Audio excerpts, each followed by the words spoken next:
Hey everybody, Jason Bermas here, and we are going to be getting deep in the weeds with the one and only Todd McGreevy. I know that we've been heavy on the Epstein case, and we are going to continue to be heavy on the Epstein case. That is an absolute promise. In fact, later on today, we are going to be streaming a bunch of that documentation live. But today, we're going to be talking about a plethora of subjects from the Track Trace Database Society.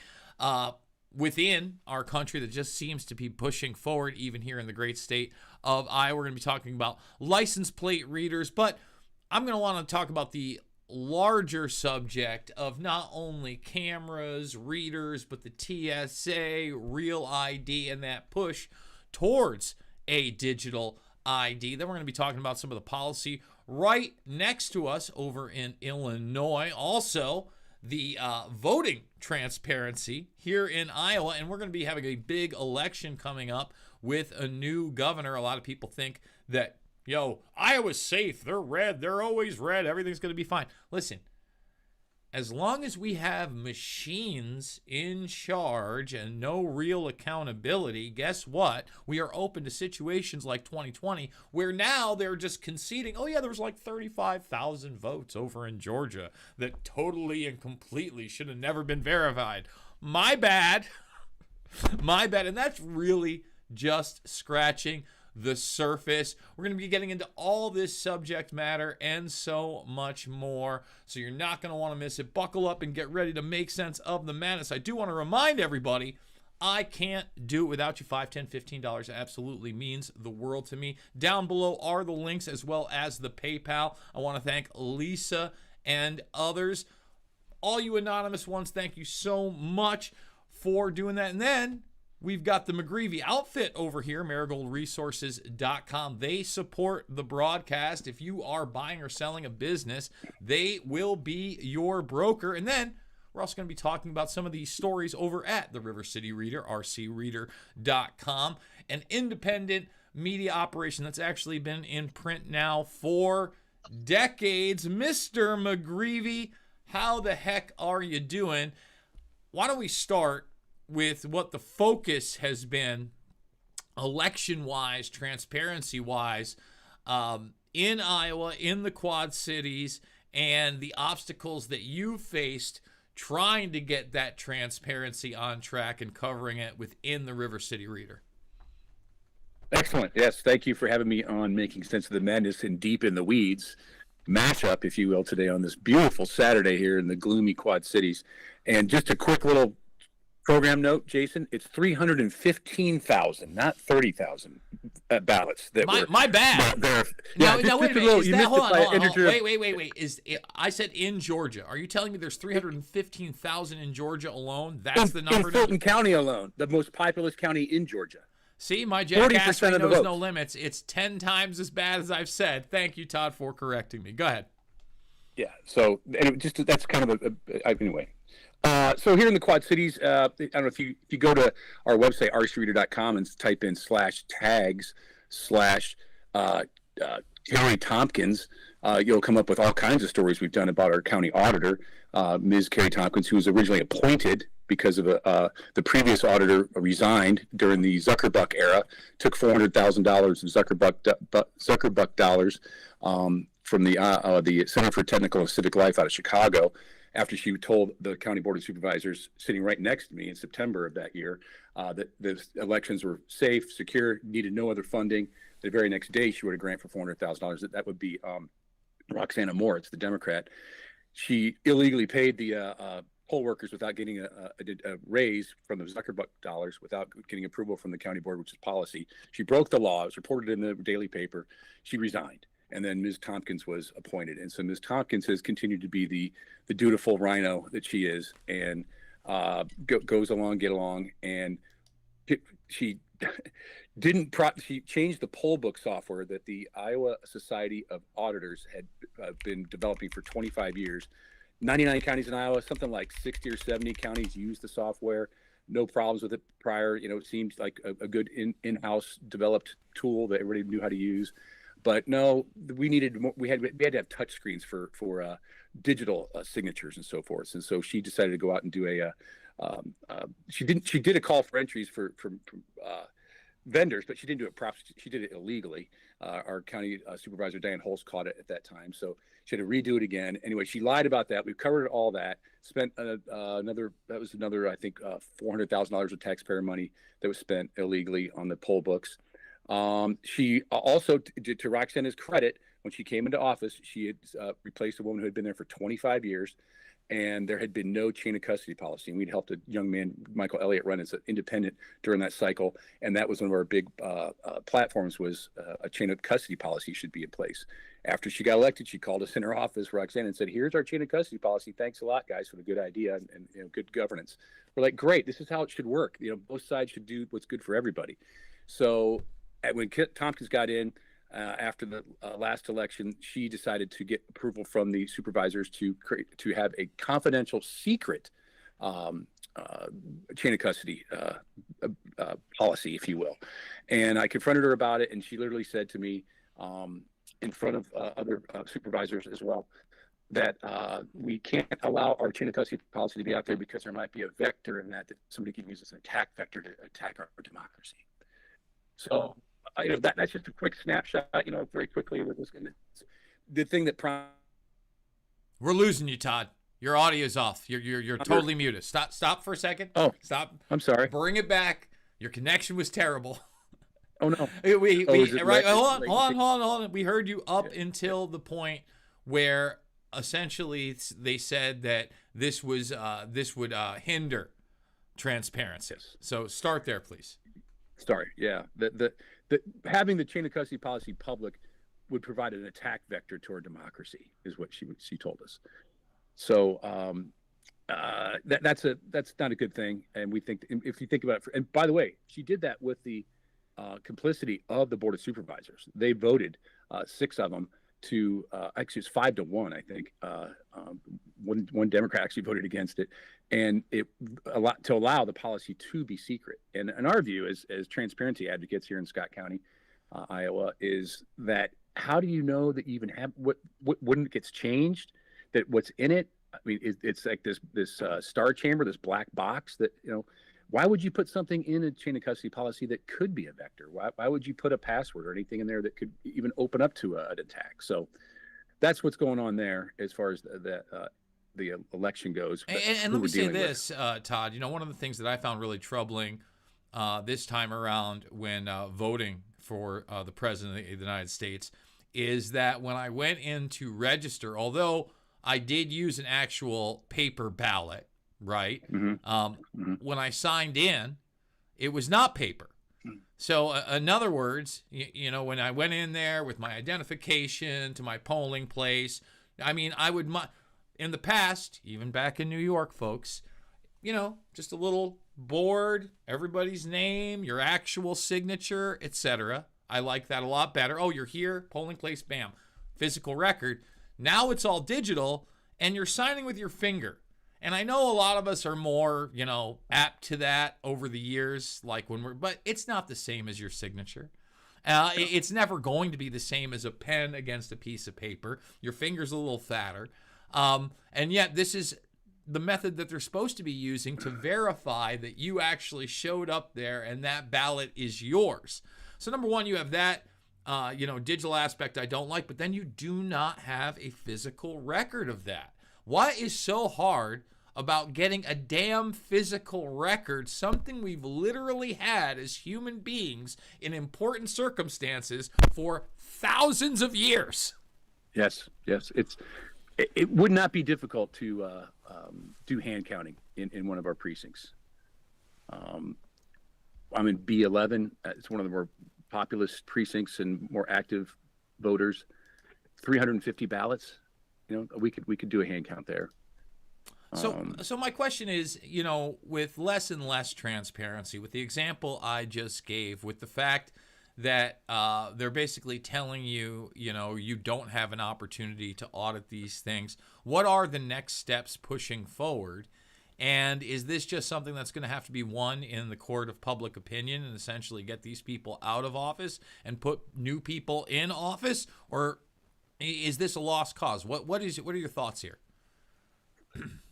Well, you can't really get somebody out of office if they can control the election. That's one of the big problems. I think Carrie Lake found that difficult when she ran against the Secretary of State incumbent. That was a travesty. We pressure the supervisors to have better policies is one thing, and if you don't, and there's a couple supervisor positions open up this next election, next cycle in 26. So that would be one way to go at it. Bring public attention to the matter more. File for Freedom of Information request. Go to the Public Information Board at Iowa. That's shown themselves to be somewhat useful when Ezra Sidran and John Ewell sued for the information of the building collapse in Davenport. So there's a few ways to go about it, and it's just raising more attention to it. I think the matter is getting more and more. By the matter, I mean the voting transparency is getting more and more awareness.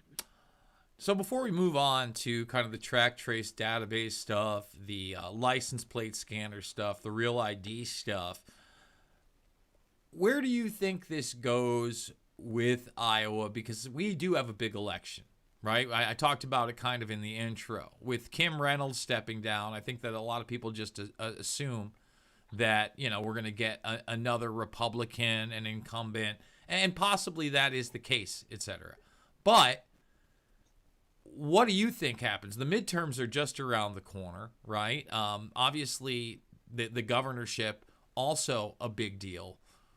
What do you think happens between now and then? Do you think it's impossible for Iowa to go blue or purple, etc., just from living here? Or if they have control over the voting, again, it seems like they can pick their candidate, and even if they get caught, they can just drag it out in court for years and years and years until it's an afterthought and that person isn't even in office anymore. Hence the Joe Biden situation. Yeah, I've got a bad connection, Jason. I'm going to re-log in. Okay, I don't know. Rough one. Todd McGreevy needs better internet. Todd McGreevy needs better internet. I don't know how much of that that he heard. Apologies, everybody. Kind of did this one on the fly. We were actually supposed to do it on Friday. When he does come back in, I'm going to go over to this right here. We're going to be talking about the automated license plate readers in Iowa, review and recommendations. And here we go. Let's admit Todd in here. And I certainly do want to get into this with Mr. McGreevy, but we still do not have a video feed with him. I would suggest that he changes his internet provider, as there is plenty of high-speed internet, and maybe get rid of that Macintosh. By the way, if you're on a Mac, how dare you? What a terrible, terrible machine those are for everybody watching. I know, probably a lot of iPhones this Christmas. Plenty of iPhones. Plenty of iDevices. Hell, I even reset an iMac. I haven't touched a Macintosh in a while. Todd, I just hang up, bro. I don't see or hear you. I don't know if you changed settings. I don't know if you went to another browser. If you did that, obviously the browser is not set up. We even did a tech thing for 5 minutes before this, guys. Kind of there you are. Nope, can't hear you. Sorry. Again, nope, can't hear you.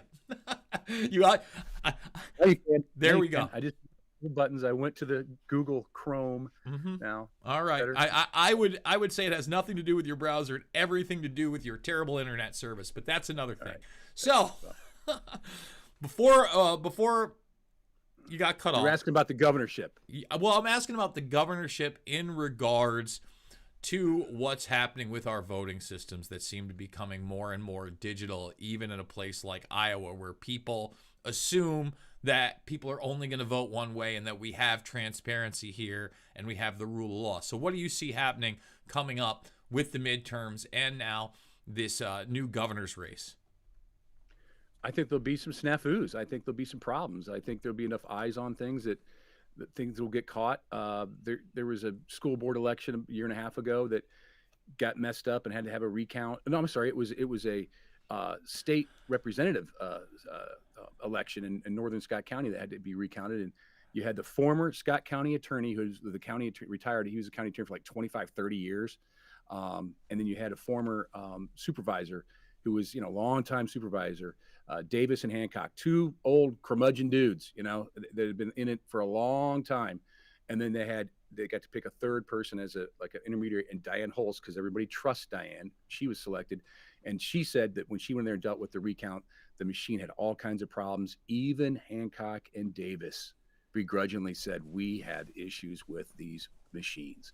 This is a problem. Even the old guard was recognizing. One of them was a former county attorney, recognizing that this is a problematic issue. So what we're getting from our county auditor, and they just had a test of the machines, but they didn't publicize it all. Only because Diane knew about it. We go there, and there was only 4 of us who showed up, and we were treated like prisoners. We were treated like we were like interlopers, invaders, that we shouldn't be there. That one guy yelled at me, like, you don't go over there. You can't step in that area over there. And forgetting that we pay his salary, our taxes paid for this building he's in. So the dynamic is completely inverted. These people look at us voters as pests. They really do. They look at us as little insects that are just bothersome to them. They just need to get through this, and they're completely gaslighted and controlled. And of course, Carrie, when you ask her a question, instead of answering the question or saying, I'll get you an answer, her response is, I'm not going to argue with you. I'm not going to argue with you. And that comes from her training as a non-government organization. She's got all this training in NGOs. And so this is the classic thing we have, Jason. So where are we going to go with this? We're going to try and hold people's feet to the fire and do better. I don't have a specific empirical answer, but we're going to try. Well, let me say this. I remember when I first moved here, and we had just met each other, and we were going to those meetings once a week or once every 2 weeks with the freedom-minded groups, right? And I'm gonna integrate this topic into the next one here with the automated license plate reading and the cameras and the surveillance. I specifically remember, God love him, Militich, talking about all the cameras here in Bettendorf and Davenport and the Quad Cities in general. But honestly, you find more of those cameras over on the Iowa side than you do on the Illinois side. They're certainly there in Moline and Rock Island, but it's my opinion, because they are maybe a little bit lower income, they're not at the level that they are over in Iowa. And I remember Militich saying, we got to get those out of there. And then the gentleman who was married to the woman who'd worked on the Ron Paul campaign saying, we can get that done. No, you can't. I hate to tell everybody, and I'm not trying to be a bummer. Ain't happening. No one. And I specifically remember we had somebody there who was a member of one of the boards that had actually seen it because they had recorded for like 72 hours.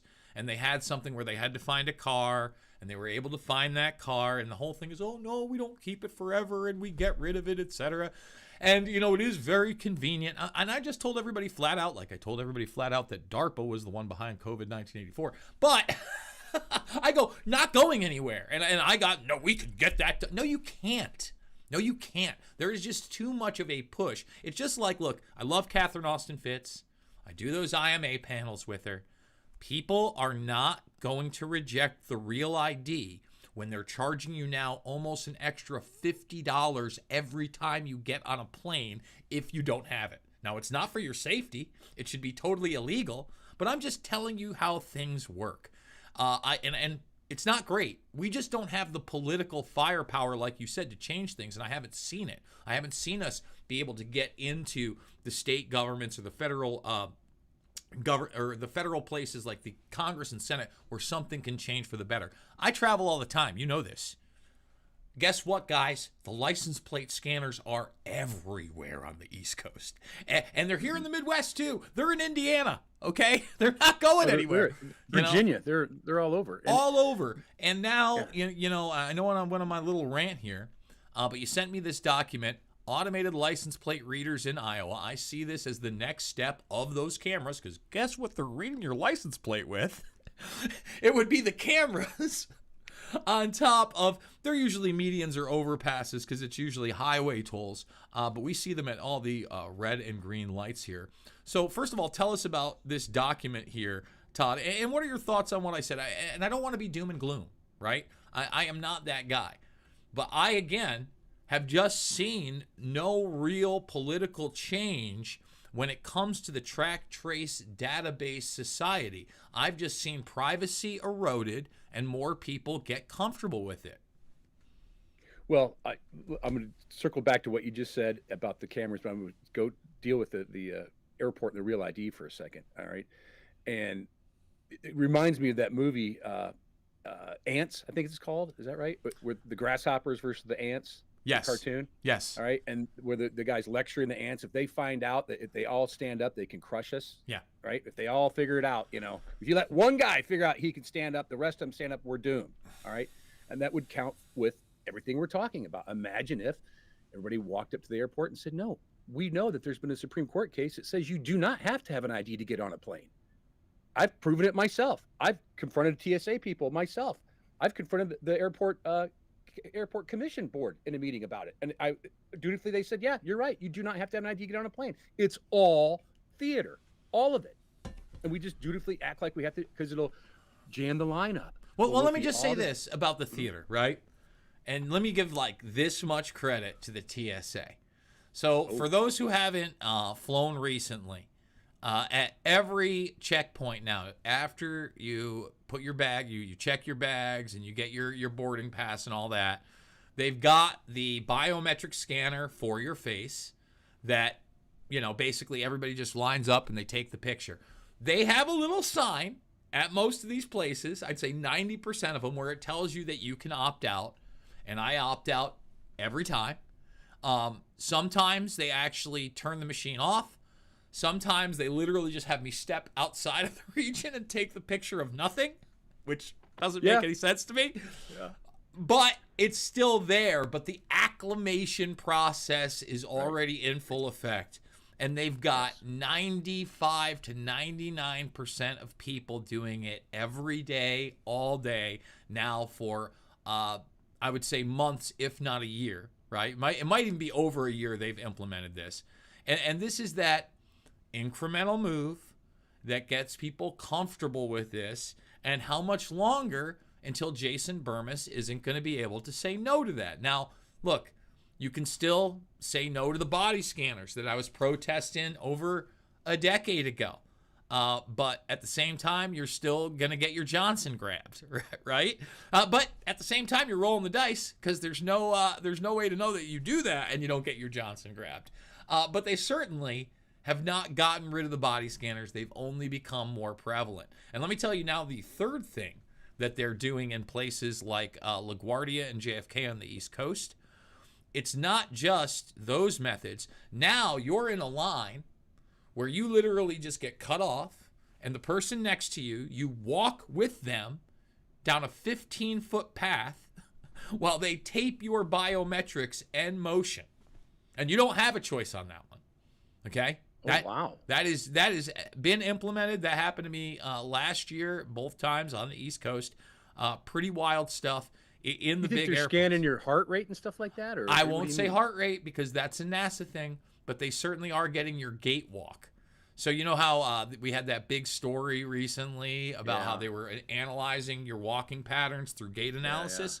So this is not only gait analysis of you and the person next to you, but then they also have a comparison of how tall and wide you are to another human being from multiple angles. All right? And I know I went on a rant there. And we were talking license plates, Jason, etc. If you've got nothing to hide, why do you care? A little intrusive is all I'm going to say. But continue. And I know, again, I'm not trying to be a bummer because I think that there are times when human beings gather together and we do push back. Obviously the transgender kid issue.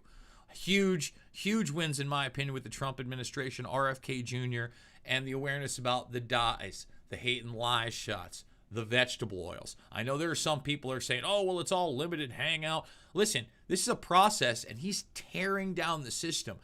5 years ago, we couldn't even talk about these things. Even under the first Trump administration, they were fringe issues. They're not anymore. And there's somebody in office at HHS that is doing things. So I think there can be movement, but quite frankly, with the Trump administration, that's where I've seen the most movement in a positive direction. And the places that I've seen movement in regards to a negative direction It is technology, track trace database, AI data centers, and of course foreign policy, et cetera, that it hasn't been delivered on. So that track trace database stuff, that totally integrates into what we're talking about with this documentation and beyond, Todd. Yeah, this is the Iowa ACLU with a class from, I think, University of Iowa did this deep dive study, if you will, about the plate readers in Iowa. And it's a great document. It's very rich with information. And I just did a quick, Control F search for the word Davenport in there. And it came up with some really interesting information regarding the Davenport saying to this report for this report that where the cameras are and how many we have are confidential, based on open records law, they claim. And again, yet another way that the citizens have to get back to it and deal with it, it being making the government more transparency. But on page 16, it says the response to our open records request varied widely. The Davenport Police Department told us that all the information we requested was confidential, with a footnote 103. However, we sent the same request to the Scott County Sheriff, the county where Davenport is located, and they provided arguably one of the most thorough responses of any agency. Most thorough responses of any agency, which that warmed my heart, Jason. As you know, I'm a fan of our sheriff, Sheriff Tim Lane. He does. I consider him to do a great job. He's a constitutional sheriff, and it doesn't surprise me that this report lauded that the county Scott County Sheriff's Office for the most thorough response. And you go to the footnote 104, and they have a link to the email from September 19th to 25, and they can go to that, and you can read what that says, and they're complying, and they're giving them a whole bunch of information. So I think it's a good thing that Scott County is like that. The rest of it, though, is not very exciting, or very positive, if you will, for those of us for transparency. So back to the ant story, if you will, and that is, imagine if all of us got I think you can buy like a cover for your license plate that, right, it shades it or hazes it enough that you can't read it. Isn't there technology like that? It's very simple, just to cover your plate. I mean, they've sold them for 20 years because these things have been around for 20 plus years. You can go on eBay and get them. I don't know how legal they are anymore. That's a good question. It's the same thing with, I used to carry around when I first came here, when I was traveling around the country, I'd always have the radar detector for the police officers. Oh, yeah. And those have been around since the 80s. Some states, they're totally illegal, so don't have them plugged into your thing. You make sure that's at least plugged out. Other states, they are legal.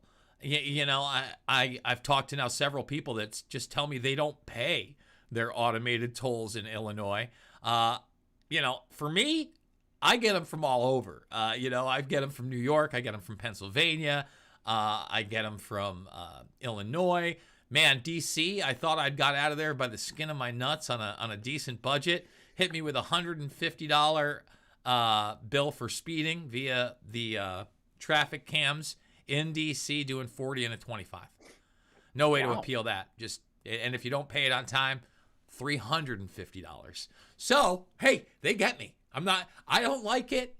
I understand how bad it is. And like you said, it'd be nice for everybody to stand up. But the only issue I've seen people really standing up on and agreeing on from all sides is this Epstein issue, right? And that's, to me, the big lesson on this one is that's the one thing that's gone beyond partisan politics in the last 20 plus years. I thought 9/11 was going to be that issue. Apparently, it's Epstein. I don't necessarily think that's a bad thing. But for instance, like let's play this, this immigration piece. This shouldn't be a divisive issue. It's not a right or left issue. It's an issue about, hey, if you're a criminal and you get caught doing criminal things, we prosecute you. And by the way, if you're a criminal who isn't a citizen of the United States, you're then processed through, unfortunately, I don't like DHS, right? But ICE or another immigration group, and they take it from there. Not wacky, not Republican or Democrat, not bigoted. Notice, I don't care where they're from. I don't care if deported it's a lot of people. Mexico, South America, Nigeria, Ecuador. I don't care where they're from. They're a criminal, and they should be prosecuted for the crime that they got caught with. And then if they're not a citizen, They leave.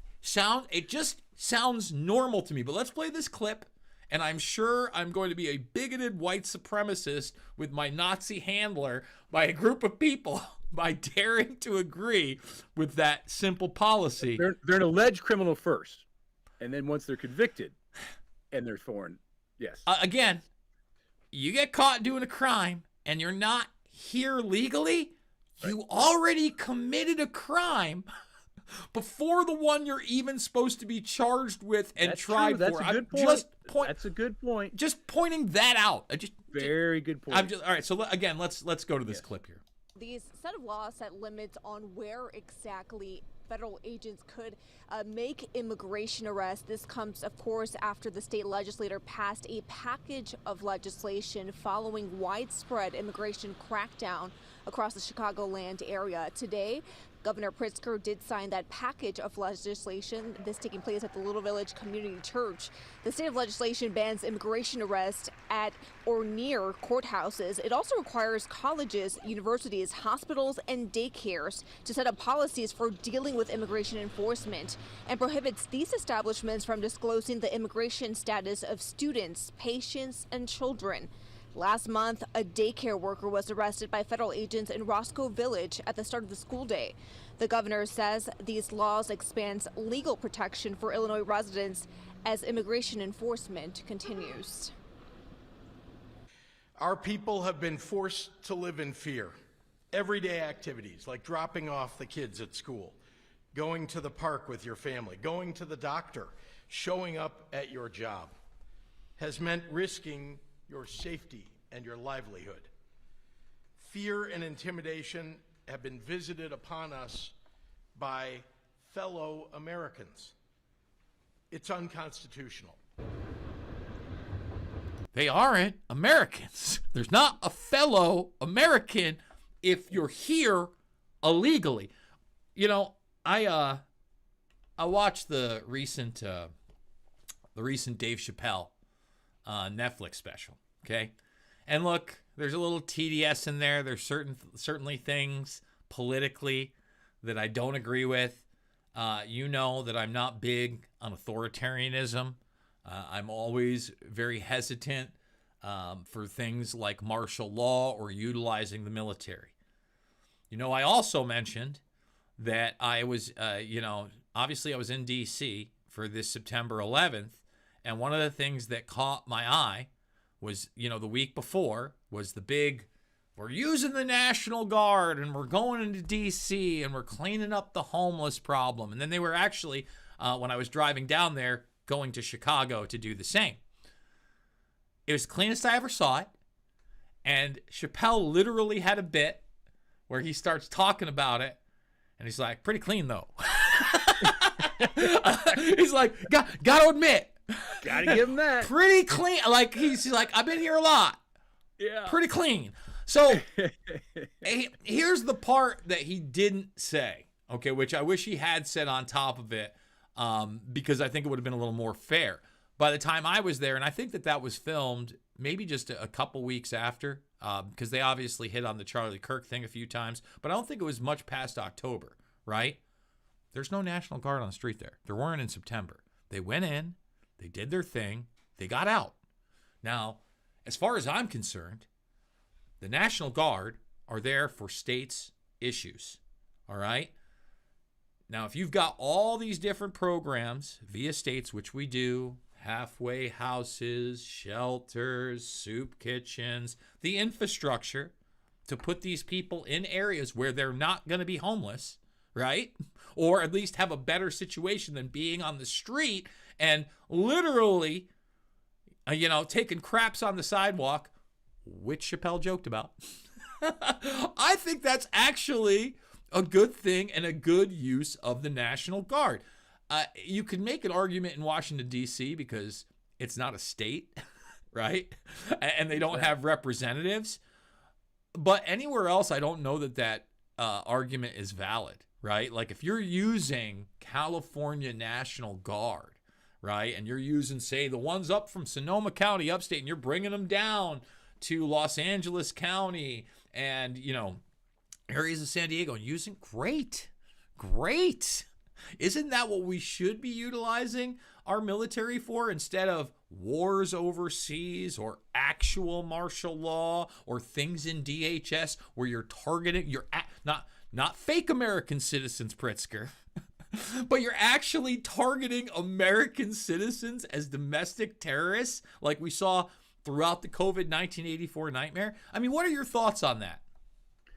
Well, my thoughts are, I go to David Clements was here recently in October at the Reagan dinner for the Republican Party. And there was about 500 people there, and got to know him well and been following him. He has a Substack, and it's called The Professor's Record with David Clements. And his most recent video, it's about 20 minutes, is about Tina Peters and a rundown of historically how the president and the executive branch has used federal power and via National Guard to affect the rule of law. And for instance, I mean, and it's stuff that we're not taught history well enough, in my view. I guess in Mississippi, Governor Wallace was refusing 2 black women to be able to register at the school university, the state university. And he's literally stood in the doorway, and there's film, there's tons of coverage. This was not a secret. So that's just one of like 4 or 5 examples that Clement showed in that video that's on the most recent thing he did. And so there's precedence for what we're talking about here going on. Pritzker's effort, that's called HB 1312, by the way. We're going to be looking that up more closely for this January edition of the Reader as well, coming out January 8th, and covering it a little more because there's some pretty big detractors about it, saying, if you are unlawful, you get a red carpet. If you're lawful, you get treated like a terrorist. I mean, that's the short version of what Pritzker signed to his critics, like you just explained. And so now you've got Pritzker saying, keep the feds out, which on one hand, if you're a 10th Amendment guy like I am, I like the feds staying out of the situation. On the other hand, if you have an unruly state, and this goes back to Corey, my friend Corey, and I did the show Agenda 31 for years. He lives out in California. He talks all about how the state constitution was rewritten numerous times, or there's like many of our state constitutions were, but there was an era where the state legislature back in the day raised their hand and asked for help from DC because of the Chinese immigrants. And there was like a big problem in the state. And it was like, but that was the camel nose under the tent, now that they were in, that was the beginning of the end of the independent state. You had the feds move in and start, acting like they were the state government. And so it's a slippery slope is my answer to you. And I think it's fascinating that on one hand, you've got Pritzker saying, I'm 10th Amendment. He didn't say 10th Amendment, but he's like, keep the feds out. On the other hand, would he hold that same thing up for something else? If it didn't, if it was about, I don't know, let's pick an issue. People who didn't pay their taxes because they find the IRS to be unlawful, I don't know. Would he do that? Well, I mean, look at his exploitation. We didn't even mention this, but exploitation of people outside of Illinois, right? First of all, with this latest scandal out in, I believe, Minnesota, right, mm-hmm. with the Nigerians and the funding. There are numbers where it's 85 to 90% of those people who are not here legally on federal assistance. Okay. Yeah. Which isn't, and if they're on federal assistance, they're also on types of state assistance because they have those programs too. It's not just the welfare or the WIC programs, and they're also, subsidized by NGOs. A lot of that's the Catholic Church, et cetera, et cetera. So you have that. Oh, we just lost him again. Well, that's okay. Hopefully we'll get him back in a moment. It's that terrible, or he is back. You have that aspect of it. But now Pritzker is, and we were discussing this earlier kind of with Iowa toll plates. Illinois is one of the worst, and they already hit out-of-staters with more fees. They already try to drive you to the Easy Pass or the I-Pass, but now he wants to charge out-of-staters even more. Even more. So there's a different rate for you and I. I mean, we live on the border. It's a couple miles away, but we should absolutely be paying 25 to 30. This is a tax state. Look at marijuana there. All right. Folks, people leave Illinois and drive to Michigan because it is taxed so heavily in Illinois, where they actually tax you. First of all, they tax you on how potent it is.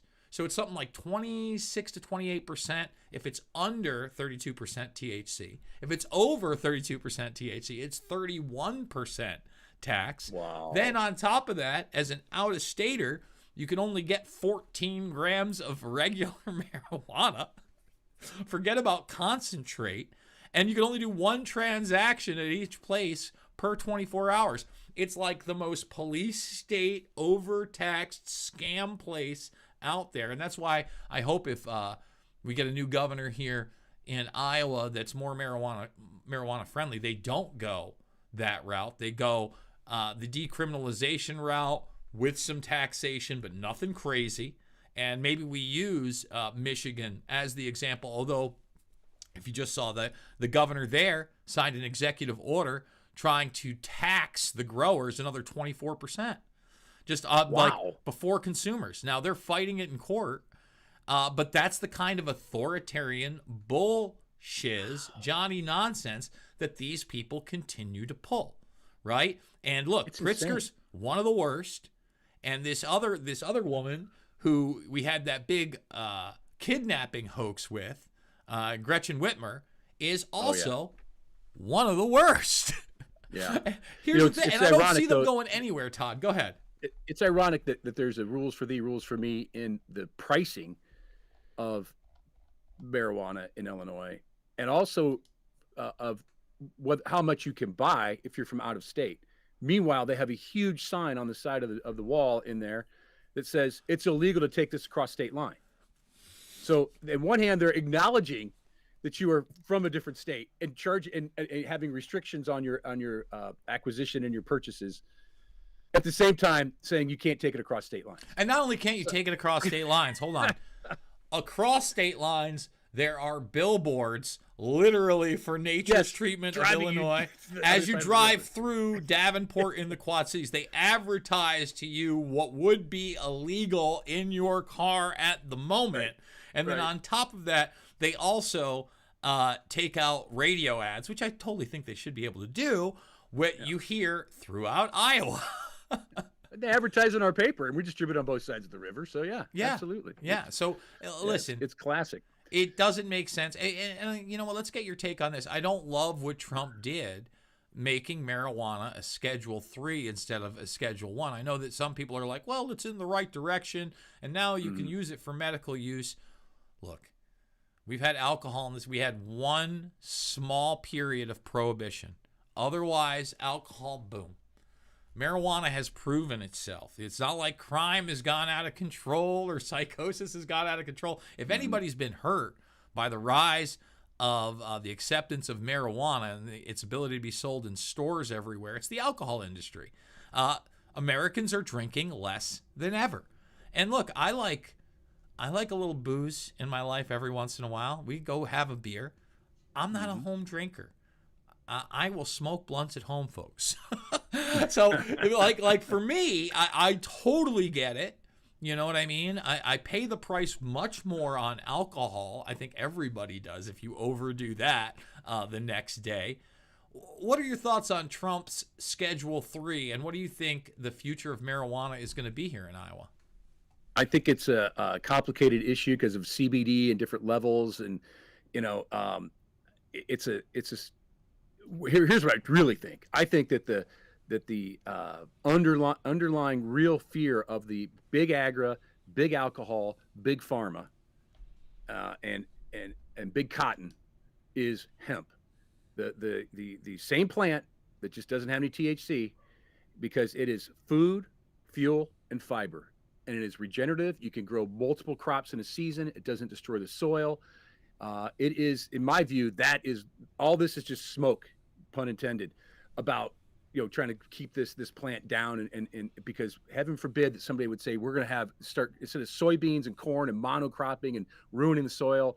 Again, in the current issue, The Reader, we have an interview with Pat Miletich and Monty Bottens about regenerative soil and biostimulants and so forth in the soil. Hemp would be a phenomenal crop. It would create jobs. It would be better for the earth, better for the soil. That's, in my view, what's the real powers that be are trying to stop. Marijuana is just a distraction. Just play around over there. Just heaven forbid, don't go for the hemp. Just don't go there. Well, listen, that's my view. It's a volume cash crop. Not just for all the reasons that you just said, but let's say you have the psychoactive activity, and obviously there's been a lot of THCA. I know that you probably saw that bill that Rand Paul warns that now that it's passed, they can federally regulate it out of existence. I am worried about that. I think it's going to be selective enforcement. But the other thing about this plant is it's very durable. In most cases, you're growing it indoors and you can grow it year round. In many places, outdoors, you can either grow it year round or close to, in environments that don't get harsh winters. And I just want people to think about the volume, the physical volume of something that you pay for, like corn, like you just mentioned. Husk of corn, what, you're getting like $1. Husk of weed that big and that dense, right. You could bring it down in price. I don't know that it's ever going to get to corn, but again, it could be.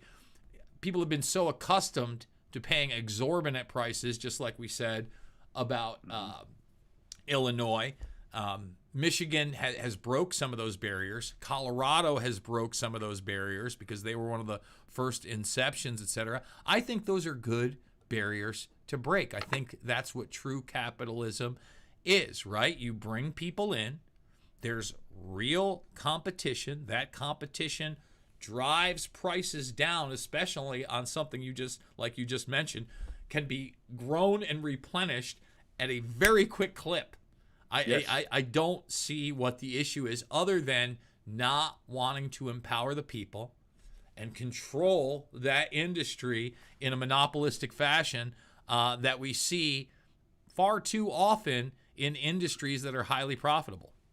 I was talking to a farmer the other day and asked him about soy and what the Chinese do with the soy, soybeans, I should say. And he said, well, they actually, use it for cooking oil, and the husk, after they've extracted the oil out of it, they feed to their pigs and livestock.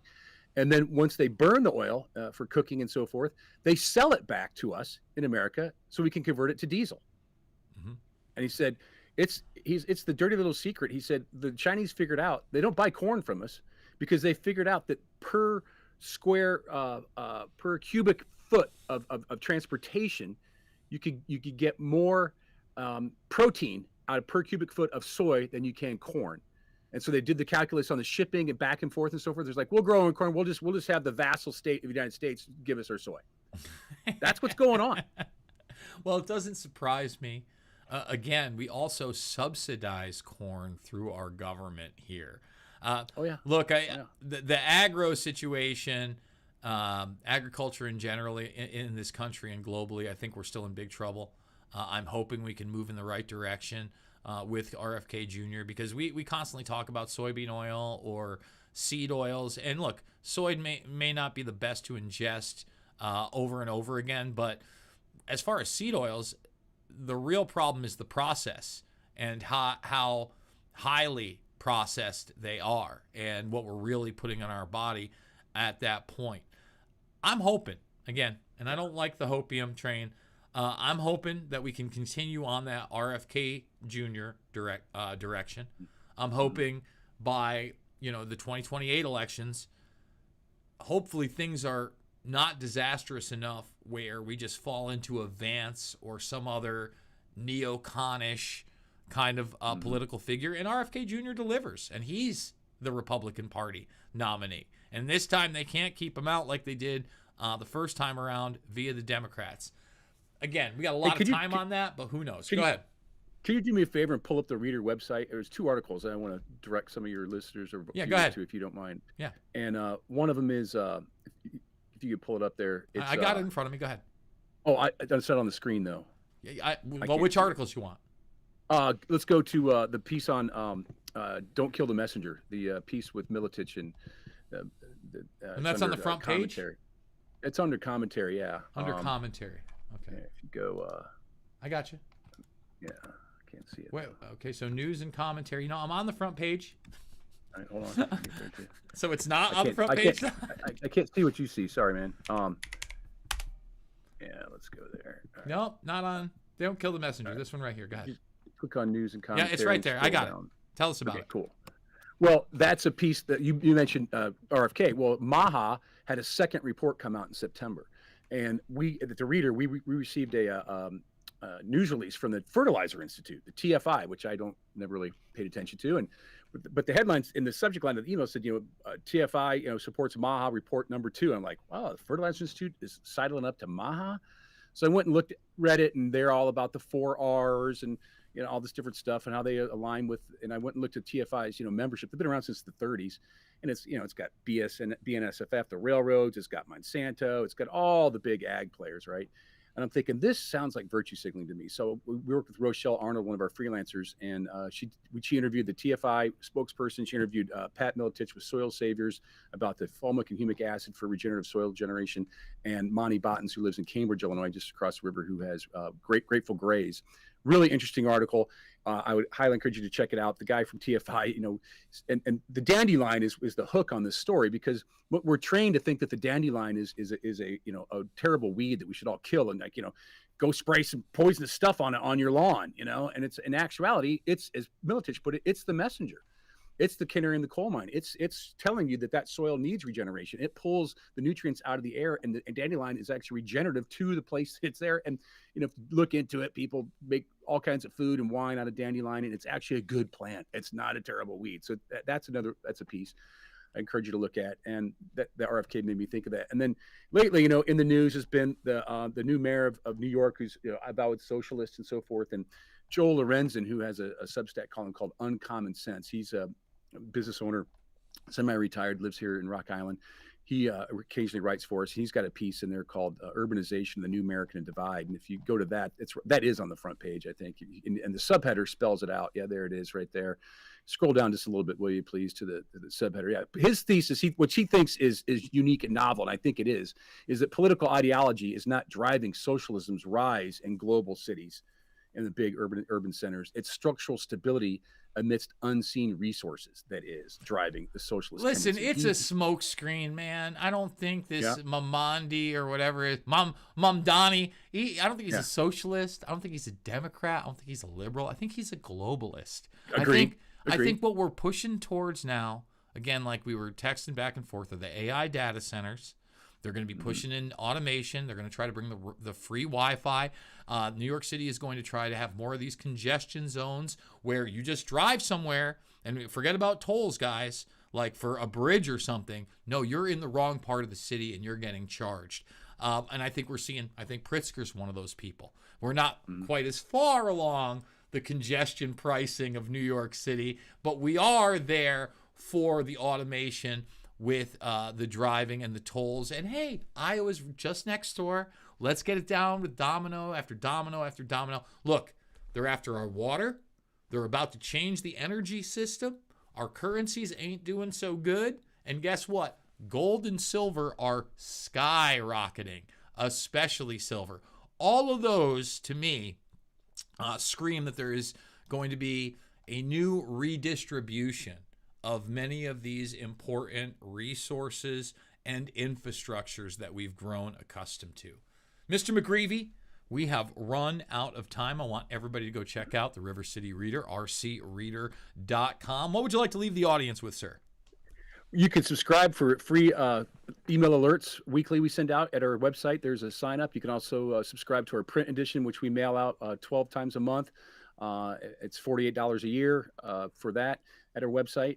We encourage you to spread the word about that and let us know what you think. We'd love to get your listeners' input and appreciate your letting us talk about these issues. I think very important. We'll stay in touch. Absolutely, and it's not just local issues. We talked about a lot of national and even international issues when we're talking about these type of technologies and implementation. What it certainly isn't about is left or right. It is always about right and wrong. I absolutely love you guys. I want to thank all that have supported the broadcast recently. The links are down below, and I will see you all on